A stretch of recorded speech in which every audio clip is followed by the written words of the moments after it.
We often talk about the danger posed by different animals, but flora can also be very dangerous.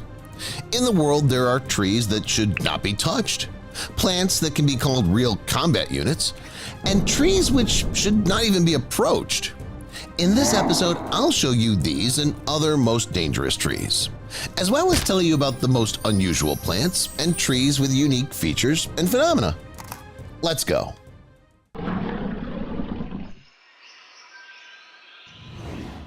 Look at this tree. It looks pretty ordinary, doesn't it?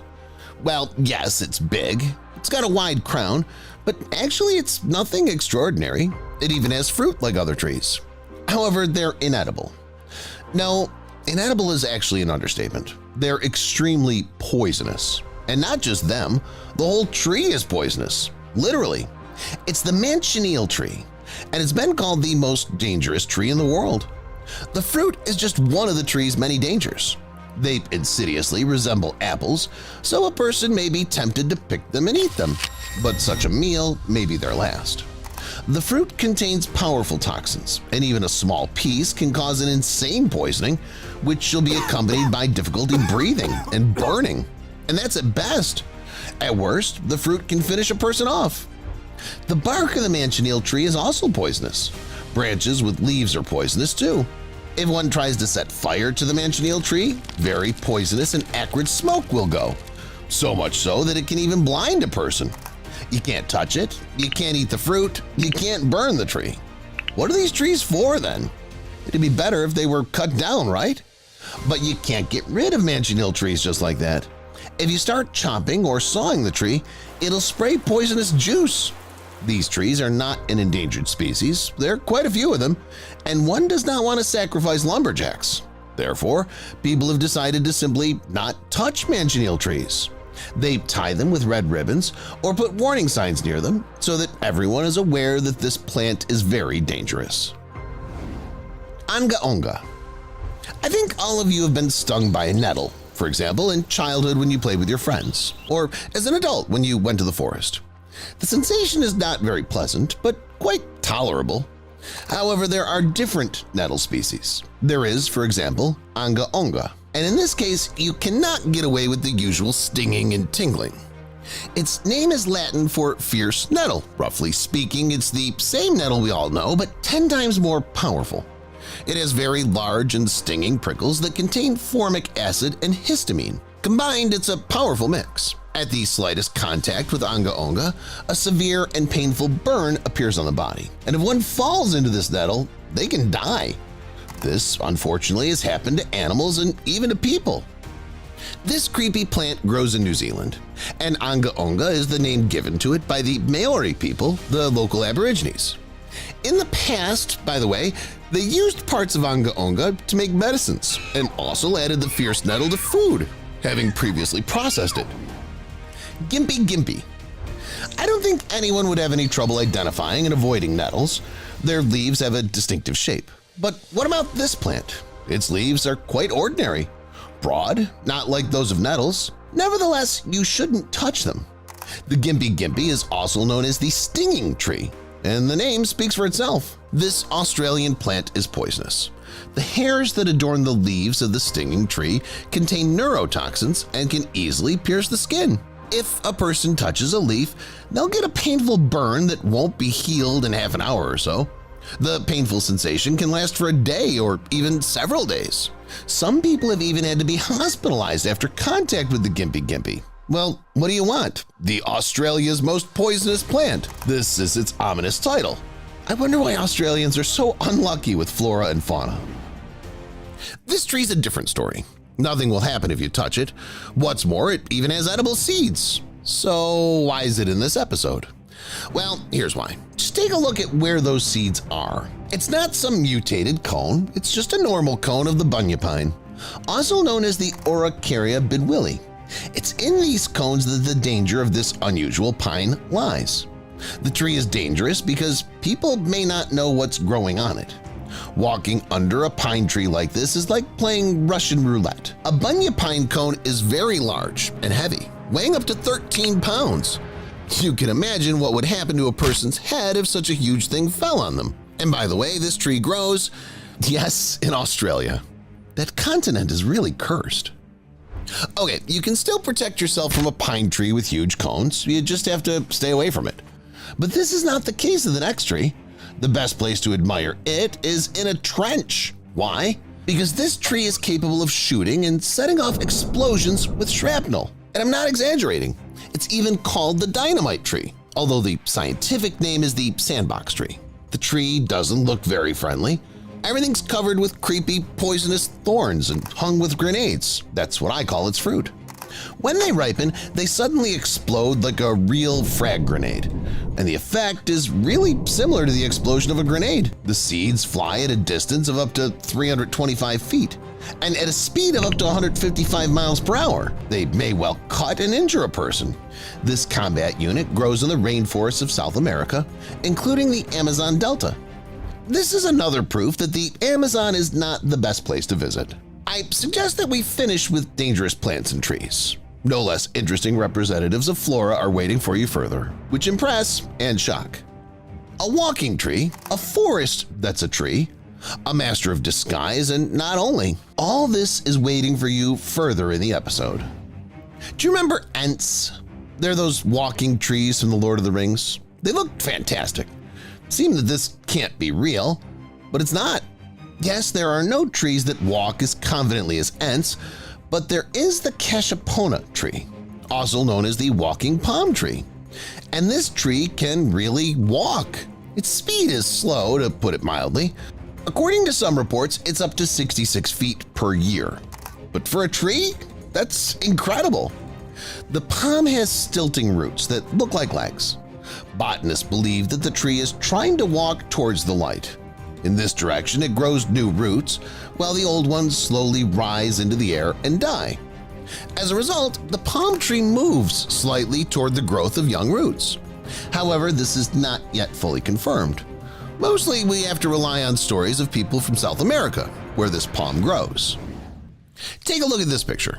It looks like a small forest, doesn't it? But what if I told you that it's not a forest at all, but a single tree? Sounds absolutely crazy. I agree, but it's a fact. This is the Great Banyan, the tree with the largest crown area on the planet. Its circumference is 1,148 feet. The maximum height of the tree is 82 feet, and the area of the Great Banyan covers 3.7 acres. As a result, the tree rather resembles a small forest or grove. The tree grows, by the way, in India, in the Botanical Garden in the city of Howrah. In general, the Great Banyan is the name of this record breaker. The tree itself belongs to the Indian banyan species. All trees of this species can grow big. The reason for this phenomenon is in the aerial roots of the banyan. They grow in the above-ground part. In the Indian banyan, the roots reach the surface of the ground and take root already in it. As a result, their above-ground part thickens intensively, taking on the appearance of tree trunks. Miriam's flower. Everyone knows that plants cannot live without water. Yes, there are cacti that even like drought, but mostly all plants require moisture. But there's an interesting plant called the Miriam's flower, or the Rose of Jericho. According to some reports, it can live without water for 50 years. That's not even the most interesting part. What's more interesting is how this rose comes to life and blooms. Even if you don't water it for a very long time, after the first contact with water, it'll be transformed beyond recognition. It looks very beautiful. Just take a little look. Mimicry is one of the qualities that allows animals to survive in the wild. Take the chameleon, for example. It's a master of camouflage, and this often saves its life. The same goes for octopuses, which can take on different colors and shapes. But in the world of plants, there are also masters of transformation. And so far, Bocchia trifoliata does it better than any other plants. It's a tricky vine, and is the best impersonator in the world of flora. Growing in the vicinity of 2 or 3 plants of different species, Bocchia is able to change its own leaves on different branches so that they resemble the leaves of a plant that's closer to a particular branch. That is, Bocchia is able to take the shape of the plant that grows next to it. But why? Well, it's unlikely that it does it to get enrolled in drama school, right? In fact, scientists still do not fully understand the reason for Bokea's transformations. Some say that Bokea pretends to be a poisonous plant to protect itself. Others believe that Bokea kinda squeezes among neighboring plants so that it's not eaten by pests. The second version sounds more logical, because in the event of an insect attack, the plant sheltering Bokea will suffer more since it has more leaves. While humans can take shelter from insects in their homes, it can be difficult to do so for animals. They're attacked by killer ants, vicious wasps, and more. Next, I'll show you the most dangerous insects of our planet. Killer ants. Even though many people are scared of insects, they still take comfort in the fact that these crawling, buzzing creatures are several thousand or even 10,000 times smaller than you. But their secret power lies precisely in the fact that united, they're able to finish off almost any organism, even much larger than them in size. Fortunately, there are not too many ants dangerous to humans, but there are a large number of frightening stories about killer ants. These bloodthirsty ants have become true legends. For humans, ants can indeed be dangerous, but only certain species and genera. This list includes, for example, yellow ants, fire ants, or Australian bulldog ants. The bite of each of the above ants can be fatal, but most often only if a person has an allergic reaction. Therefore, they cannot be called full-fledged killers. But for some animal species, these ants really are. Take a look at the footage of their amazing battles. Army ants, and specifically Saifu ants, form huge colonies, and anything that gets in the way of such soldiers is sure to be destroyed. With their powerful jaws, these insects grab passing by woodlice, beetles, and larvae, tear them to pieces, and carry them to the colony. If army ants meet a larger prey such as a mouse, lizard, or snake, they pile on it as a moving black mass, and not a trace of the prey is left. In Africa, these ants are considered one of the most massive and dangerous animals, and as you can see, quite justifiably so. Fire red ants are considered the most dangerous ants in the world. This is not even due to their painful bites and strong venom, but their ability to get used to various environments. They spread around the world with lightning speed. When a fire ant bites, the toxin called selenospin penetrates the wound. Fire ants bite not only thousands of people each year, but also wild animals and pets. Each year, about $5 billion is spent in the U.S. for medical and veterinary care after fire ant bites. Cow-killing ants. We're accustomed to the fact that white and fluffy animals are cute and photogenic creatures that we want to pet and cuddle. But the world of insects has its own laws, and this rule doesn't always work. At least stay away from cute-looking velvet ants of the Mytillidae family, unless you want to learn from experience why these fluffy creatures are called cow killers. To begin with, these velvet ants are not ants at all. They're simply wasps, which look very much like ants. In fact, these wasps are herbivores and feed on nectar, but they can really finish off a whole cow. This is due to the sting that nature has endowed these far from the largest wasps. The tool may be 0.1 to 0.3 inches long and is often comparable in length with the abdomen of the owner. The impressive sting is accompanied by equally powerful venom, which causes the stung person or animal severe pain. Despite the fact that initially the insect has no purpose to kill cattle, an allergic reaction can occur, the consequence of which can be fatal. A bumblebee attacked a dog.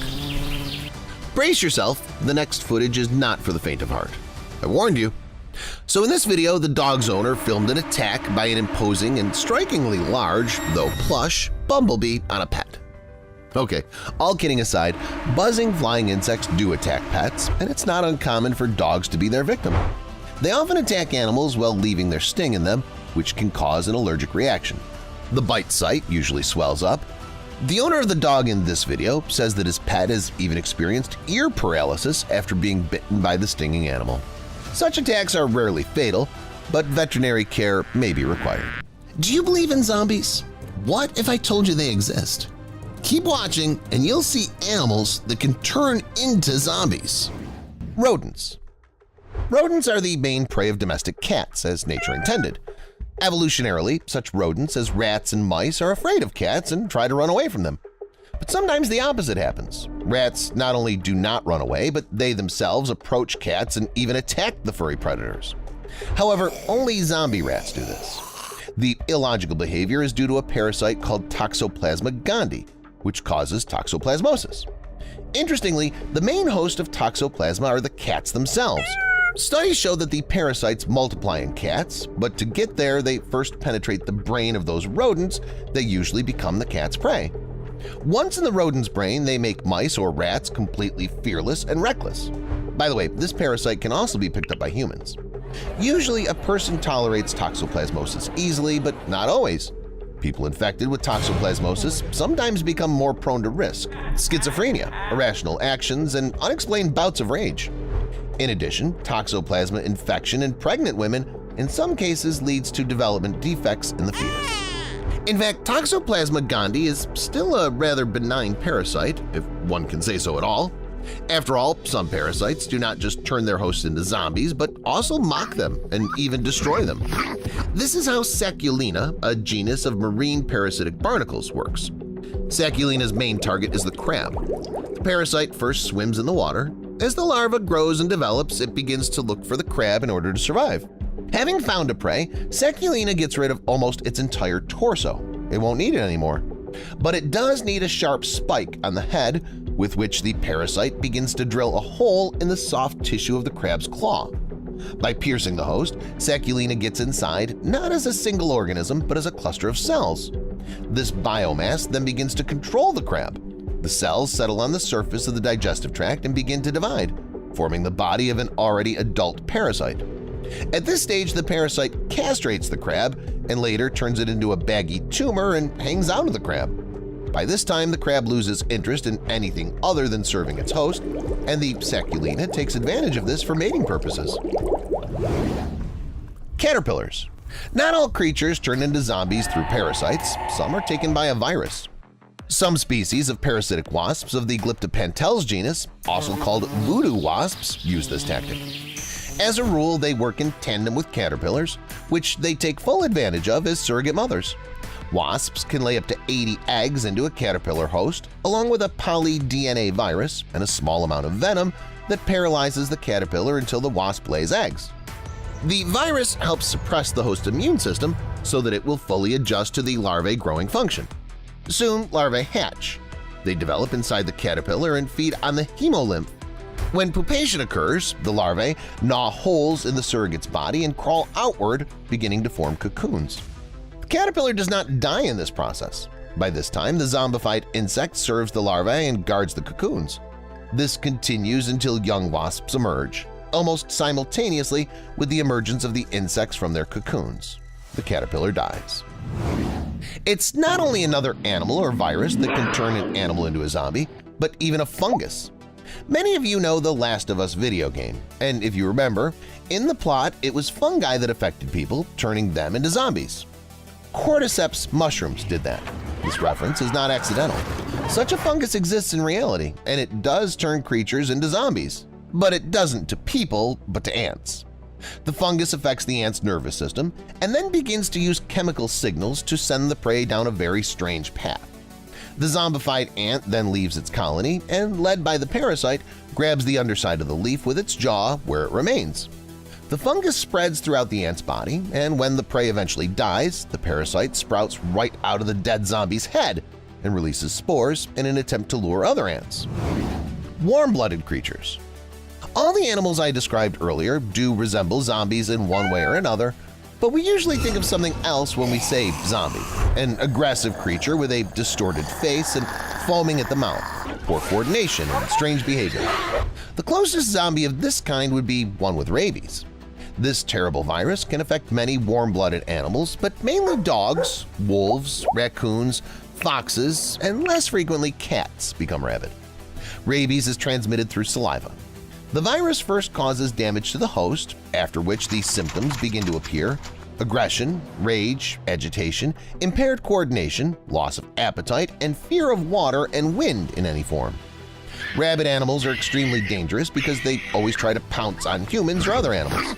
In this way, the virus controls the host, forcing it to spread the disease. Once symptoms appear, it's impossible to cure the disease and the animal dies. Deer. Deer are also susceptible to rabies. However, much more often they pick up a chronic debilitating disease. It's caused by prions. proteins with an abnormal structure, which can make proteins in body cells turn into their own kind. As with rabies, the disease is incurable and fatal, as are other known prion diseases. A diseased deer becomes like a real zombie. At first, it has difficulty moving. Over time, loss of body weight occurs. Sick animals interact less with others, lower their heads, shake, become nervous and aggressive, and stop being afraid of people. In addition, their salivation increases and they begin to move strangely. After that, the deer die. Prions are so mercilessly wielded in their bodies that they literally pierce the brain. At the autopsy, the animal's brain resembles a sponge under a microscope. Fortunately, unlike rabies, this disease is not common in humans, but many scientists believe that humans could potentially catch the creepy prions. In that case, humanity could face a full-blown zombie apocalypse. Suchinea putris. It's not for nothing that worms are usually feared. These creatures, though very primitive, are capable of causing real chaos. Suchinea putris can confirm it. It's a species of snail which is constantly pestered by creepy worms of Loicocolidarium paradoxum species. They're able to perfectly control the mind of the snails, turning them into their slaves. First, the worms enter the snail's body, where they develop inside its body. They get inside after the snail swallows eggs with droppings of passerines. In general, parasites live in the intestines of these birds, so snails are intermediate hosts. Next, larvae emerges from the eggs and emerge from the eye stalks of their victim. From this point on, the snail's blind, zombified, and subservient. It acts against its own safety because its mind is enslaved. The snails crawl out into the open and attract birds with bright eyes with parasites inside. The birds see the easy prey and instantly eat it. Next, the parasite ends up in the bird's intestine, then comes out with the droppings and falls to the ground, where it enters the snail's body again, but it enters a different snail. This vicious cycle can go on for a very long time. Bees. Bees are real hard workers which actively pollinate flowers and make honey. Unfortunately, not all creatures in the world like these hard workers, and they use them for their own insidious purposes. This, for example, is done by zombie flies. They use bees as a vehicle for their offspring to expand their habitat. Zombie flies lay eggs in the bees and infect them. Once infected, the bee remains alive, but its behavior no longer obeys the bee's instincts. The bee bumps into obstacles, flies into the light, crashes into congeners, and tries its best to get out of the hive. The zombified bee gets tired quickly. If it still can, the bee circles in the air until it drops dead. The larvae then use the bee's body as a kind of pupation chamber, becoming full-fledged flies. That's all, guys. Which zombie animal surprised you the most? Let me know in the comments. Thanks for watching, and see you later.